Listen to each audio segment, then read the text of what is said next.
Shove it, man! Okay, Shove It Squad. Today's not going to be like one of my normal videos. In fact, it's going to be a very abnormal video. I like to bring you the content that hasn't been talked about much. So today, I got another wrestling love triangle for you. It's Jerry the King Lawler, the Cat, and Jack Dupps. Who? But before we get into today's video, if you have any ideas which have not already been covered, leave them in the comments down below. I repeat, have not already been covered.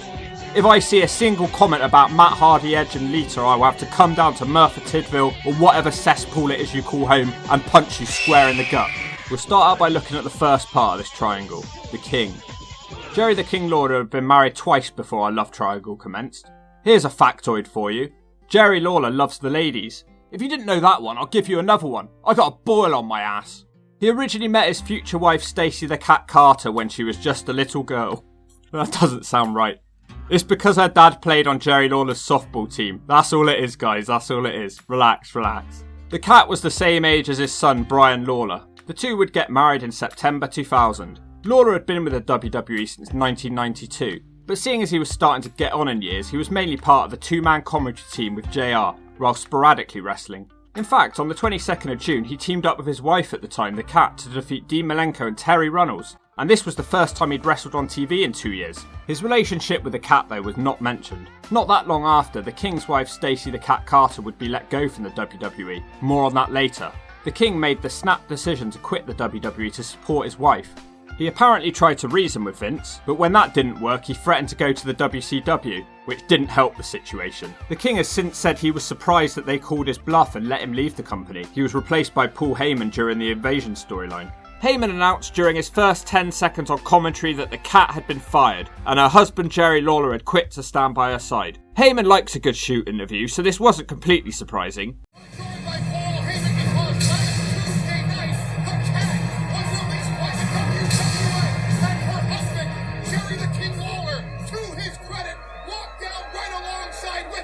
The King did try to get their jobs back, but WWE were only interested in him coming back. He decided to continue to support his wife. Not long after they tried to get their jobs back, Stacey said she wanted a divorce and left him. After a few months, the King went back to the WWE with his tail between his legs. Okay, so the lady in this love triangle, the Cat.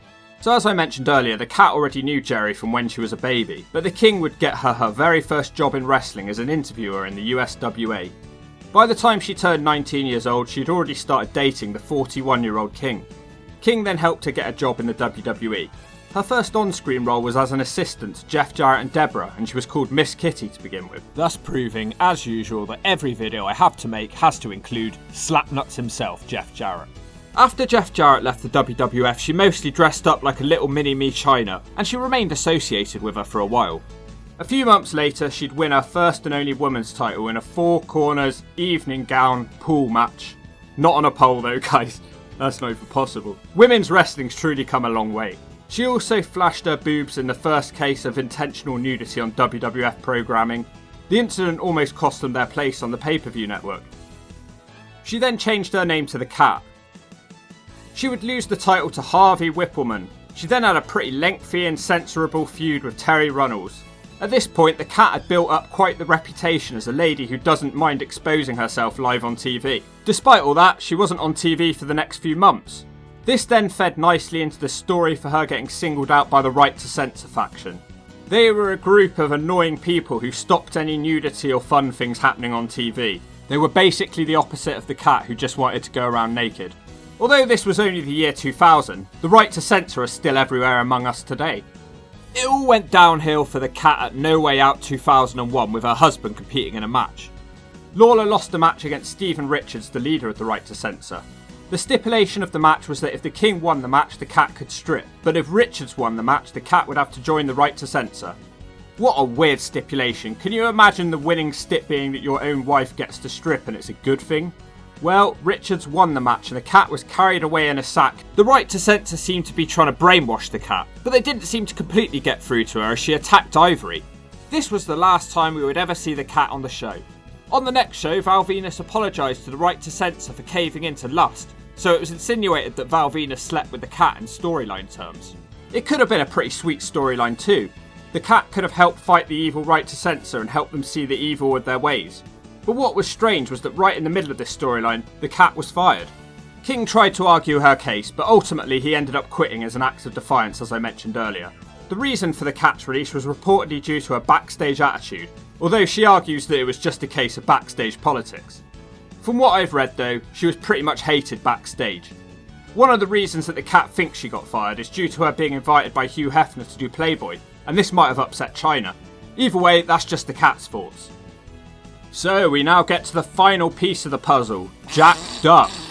I'll forgive you if you don't know who this man is. Jack Dupps was part of a larger group, they're best known for a hillbilly gimmick. The original format of the Dupps consisted of Bo Dupp, or as I affectionately call him, Shut Up. I was introduced to this wrestler by the early days in the TNA Asylum. I found him sort of funny. If it looks like smells like well then don't put it in your mouth, cause it's probably And then his partner Jack Dupps, who stood at 6'6". It's worth pointing out for this video that Jack was also married with kids. They were trained jumping on trampolines with the Hardy Boys in Omega. To be fair, Omega created a fair decent amount of wrestlers. They were hired by ECW after impressing in an audition tape, and they were given Pucked Up as a manager who was formerly a jobber called Marty Garner. As I mentioned, their whole shtick was that they were a hillbilly tag team, living up to all the hillbilly stereotypes possible. You know, chewing tobacco, itching your asshole, being stupid, sleeping with your cousin, you know, the standard stuff. They were never officially signed by ECW, they were on a pay-per-appearance deal, but they made quite a few appearances towards the end of the company and they were on TV a lot. The Dupps eventually signed a developmental deal with the WWE, and they competed before Jacked and Heat in dark matches for an entire year. They were right on the verge of being called up to the main roster. These guys were not just a flash in the pan, they were as regular as clockwork during the year 2000. As the year 2001 rolled upon us, the Dupps went down to Memphis. It was here that everything changed. In a strange twist, it was worth pointing out that this company was owned by Jerry Lawler. This was meant to be a developmental deal, but the wrestling skills was not the only thing that was being developed here, if you get what I'm saying. They all competed on the 13th of January 2001 in Memphis Wrestling, and the rest was history, because Jack Dupps met the Cat. The Dupps continued competing on Jacked, with an apparent relationship between the Cat and Jack Dupps continuing. But strangely, he wasn't the first Dupps to get busted. At WrestleMania 2001, Shut Up was found passed out backstage by Linda McMahon. Could you imagine waking up to that when you've had a skinful? He was promptly fired. Jack Dupps was still somehow with the company. Jack was moved to OVW and ditched the Dupps gimmick. He was given the name Mike Hard, which is presumably a description of how he feels watching SummerSlam 2000. So the King was gone, the Cat was gone, hell, even Shut Up was gone. Only Jack Dupps was left in the WWE as Mr. Hard. That didn't last too long though, because in August 2001 he lost a loser leaves town match to Nick Dinsmore. So what was the deal? Why was he released?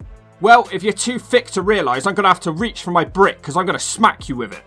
The Cat was having an affair with this Dupps boy. Ivory said that the affair was out in the open, and the King was aware of it. Who knows? Whether he knew or not though, Stacey left him and asked for a divorce. She no longer had a use for him as he couldn't get her a job back. They made a brief go of it, but it didn't seem to work out between the Cat and young Jack Dupps. Stacey would wrestle sporadically after this, but was never full-time again, and went into the property business. She ended up marrying again in 2010. She married Kazani, unfortunately divorced 3 years later. The King didn't sulk for too long and came straight back into the WWE when the Invasion storyline wrapped up, and everyone seemed pleased to have him back. Nowadays he seems to be on friendly terms with the Cat, which is surprising. However, he doesn't seem to have learned from his last mistakes. He's currently dating a woman that's 40 years younger than him. I just don't get it. What would you even have in common with someone that much younger than you? Or older than you? Does he just like the slim young bodies? He can't always be in the mood for that. Surely he has to talk to them sometimes. I'm rambling. Someone who punched me in the gut. Jack Dupps was blackballed from the wrestling business and would never wrestle again. I don't know how much of a loss he really was from wrestling. He seemed pretty basic in the ring and all the promos were cut by Shut Up. The Dupps name dragged on for a short while after this, all because Shut Up rocked up in the newly formed TNA, and the team went back to its hillbilly roots. He teamed up with Trevor Murdoch, who was named Stand Up, and they had an ancestral cousin named Fluffed Up.